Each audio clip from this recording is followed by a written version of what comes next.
Welcome to Trust Talks with BBB Serving CT. I'm Kristen Johnson. In business, trust talks, and Better Business Bureau's mission is to enhance marketplace trust. In each episode of our program, we hope to give you a better understanding of what to expect, what to look for, and what to look out for so that you can spend your money wisely and avoid being scammed. The HVAC industry constitutes the second highest number of BBB accredited businesses. In 2021, consumers turned to Better Business Bureau 2.4 million times to research HVAC companies. That's more than 6,500 inquiries a day. Home improvement projects can get expensive as consumers spend an average of $500 for HVAC services. Hopefully, with today's tips, you won't be left out in the cold. Victor Lopez is the owner of Heat Shock 2 out of Southington. It's a heating and air conditioning company. Thanks so much for being with us today. Thank you for having us. First of all, tell me a little bit about your business. We provide heating and cooling services, 24-hour service, installation, and service. You are an accredited business. Tell me the best way to deal with heating and air conditioning issues. I imagine it's preventive maintenance. So what does that mean? Why is it so important to have preventive maintenance on your heating or your air conditioning? Preventative maintenance is a key into your unit running as efficiently as it can. You don't want to get caught out in the cold, and you don't want to be caught in the heat either. So it's best to get your equipment checked once in the spring and once in the fall to make sure it's running at its very best efficiency. I was just going to ask, how often should you get your furnace or air conditioner tuned up? So you say once a year for each? Correct, yes. Now, does it matter what kind of fuel you have? Like, we have oil, and I know when we bought our house, it hadn't been checked in a couple of years, and they said it had gotten really dirty. Is it more important if you have oil to get that annual checkup? Correct, yes. I would recommend anyone that has any kind of oil fuel, get it serviced once a year, have a professional come in and take care of it. That way it gives you a state of mind of knowing that it's taken care of. Why is that? Why does the different fuel type matter? Well, oil, it can sit up more, where gas burns more efficiently. Okay, that makes sense. So someone comes to your house, you get the typical tune-up. You know, they're down there in my furnace room. I don't see them. I don't know what they're doing. Take me through what the technician is doing when they come to the house. All right, so say you have a gas-fired furnace, all right? When we come down, we check the flues, make sure the flues are clear so the exhaust can come out fine. If it doesn't reach pressure inside, then your furnace won't kick on. Meaning sometimes birds, any kind of rodents can get into the piping system and clog it up and not let it function the way it should. That's why it's important to have it checked once a year. Okay, very good. So they're down there, they're cleaning it up, Correct. They're checking it. Changing the filter, making sure you're burning the right kind of fuel. You know, the pressure's coming in and out of the gas valve, making sure it's burning to the right efficiency, checking to make sure there's no CO coming through the house, meaning making sure that that heat exchanger isn't cracked. Okay, would you also be looking at my oil tank? Correct. We'll check the gauge on the oil tank, make sure it's working correctly. You know, my daughter just recently, her oil tank wasn't working correctly, so we installed a digital gauge on it to be able to read, so it goes right to her phone. Okay, and then what about in the summertime for your air conditioning? Don't wait till the summer, first of all, right? Get it done in the spring. Let me tell you something. That is one of people's biggest mistakes. It's, oh, it's working fine right now, I'll just wait. What ends up happening, say something as easy as your filter being plugged up. It'll shut off your unit because it's like you running with a rubber band around your neck. Sooner or later, you're going to fail, right? So it's very important to get these things checked out in the spring so that way you can operate all through the summer without any issues. One of our goals at Better Business Bureau is to alert people of scams. I talked about the fact that HVAC, we get a lot of inquiries about HVAC at BBB. What are the most common scams you see in your industry? Just with the contracts. You know, people take deposits, not give people contracts. At least if you have a written and signed contract, then you have something that's reliable. Make sure you check out, you know, whose website you're on. Make sure you do a little bit of background on them as well, which is another big reason that we have the military veteran-owned business on the side of our trucks. So when we pull up to your house, you know what kind of service you're going to get. Yes, you are a military veteran as well. Correct. And so, you know, by hiring someone like you, you're supporting our military too. Absolutely, 100%. What about shoddy work? I mean, we're not experts. How are we supposed to know whether their work is being done correctly? Say you're getting something put in, right? Brand new.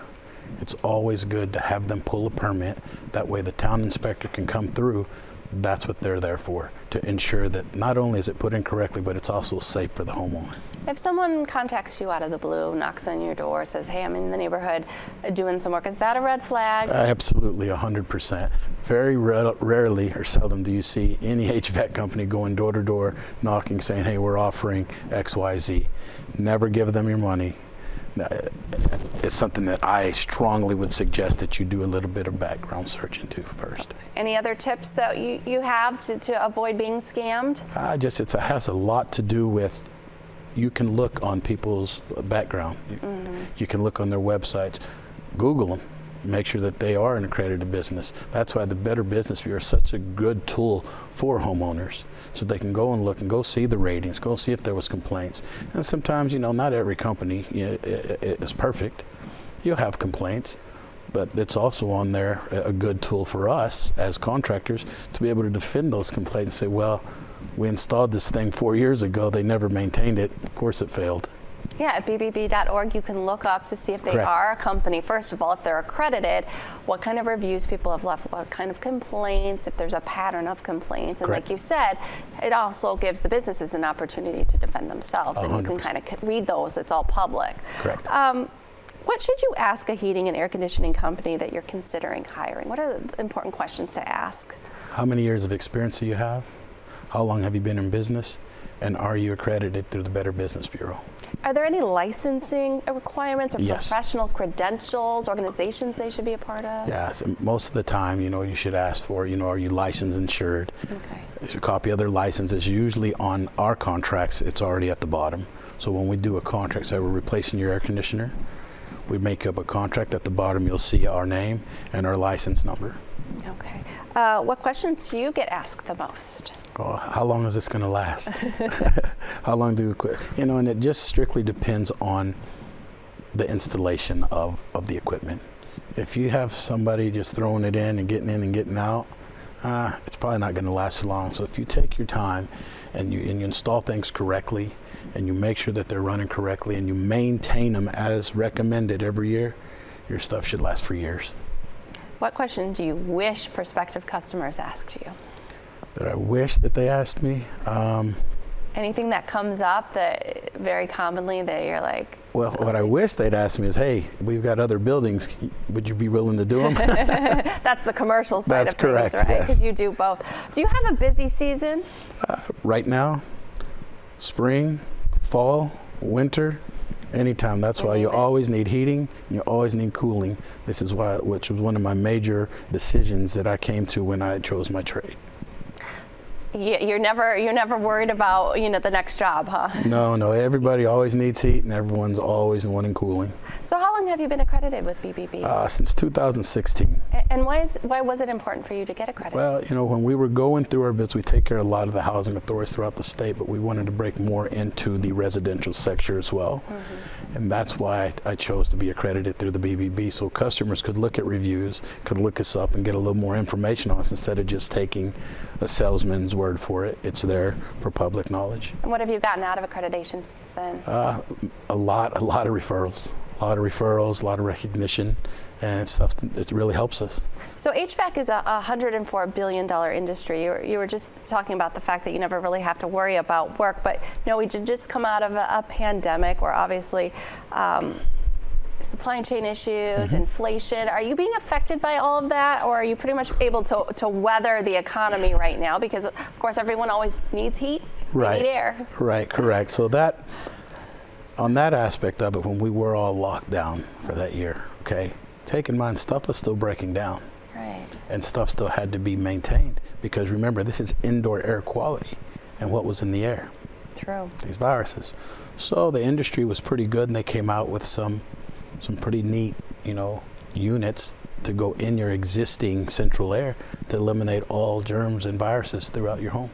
So your business was pretty good then? It was not bad, but as soon as people understood and believed what was going on, instead of 2 weeks turned into a month turned into 6 months, turned into a year, I think that's when a lot of people really started taking their indoor air quality more serious. And probably still do. Oh, yes. Especially definitely. as we are in another flu season.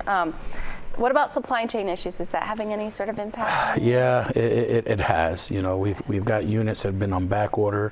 Right now we're doing, you know, something down by the Madison Beach Hotel. And we've been waiting on a couple of units to come in for about 3 months. Wow. And they finally got here, but it's, you know, it's a supply need. It's nothing that we can do about it, but thankfully, you know, a lot of the homeowners are understanding and they know, you know, that these things are going to happen. Pack your patience if you need to Correct. call an HVAC company. But I also imagine, you know, when it's an emergency, if someone's out of heat, you know, you are able to 100%. probably get to them sooner. Absolutely. Yeah, we have a response time. If you call us, we'll call, and we don't answer, we'll call you back within 5 minutes. Oh. And within the state, we can get anywhere within the state within half hour to 45 minutes. So not only we're supposed to have a 4-hour response time, we'll have you up and running within that 4-hour response time. Some companies, they'll have you sign like an extra contract where like you come to the front of the line if you have an issue after you've had that preventative maintenance and you've had the cleaning. Is that pretty common in your industry, and do you recommend that? I don't do that because I treat every customer exactly the same. Okay.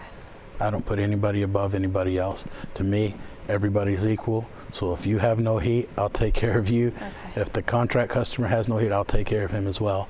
But it's not, there's no priority list. No first come first. It's first come first serve. Correct, basically. yes. Okay. Well, I appreciate you, you know, spending some time with us today. Is there anything else that you would like our audience to know about hiring someone in the HVAC industry? You know, I just recommend that you highly do your background search on them. Make sure they're accredited by the Business Bureau. It's been put in place for a reason, and it's not for us, but it's to protect the consumers themselves. When you're out of heat, or you know you're in the heat in the summertime, you might be in a rush to hire someone, but take those extra few minutes to do your research. 100%, I'd highly recommend it. Victor Lopez, owner of Heat Shock 2 out of Southington. Thanks so much again for being with us today. Thank you for having us.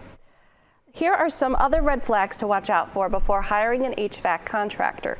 Beware of free tune-ups. That freebie may turn into a high-pressure sales pitch. Always ask for credentials to make sure the contractor is properly licensed, insured, and bonded. Ask for any broken or old parts that need to be replaced to avoid being charged for parts that aren't actually worn out. And if someone asks for a large portion of the money up front, you should be suspicious. Among the more than 5,000 industries that BBB studies, HVAC ranks 7th for the amount of inquiries and 72nd for the number of complaints.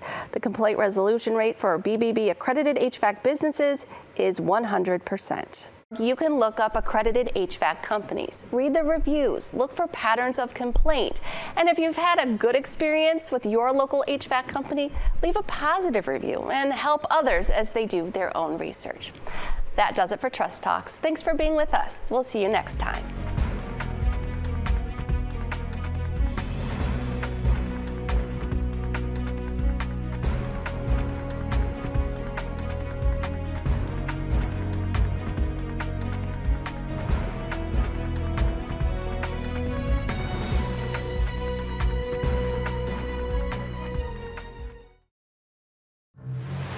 The water's warm at Jaws Pond, and we're stocked full of treasures. Big or small, we buy it all. We buy and sell fast rides, power tools, vintage guitars, and so much more. Walk the plank in style with our fine jewelry, diamonds, and watches. Plus, we have a huge selection of the latest video games, including the new PlayStation 5 and Xbox Series X. Jaws Pond, conveniently located on Meriden Waterbury Turnpike in Southington and West Main Street in New Britain.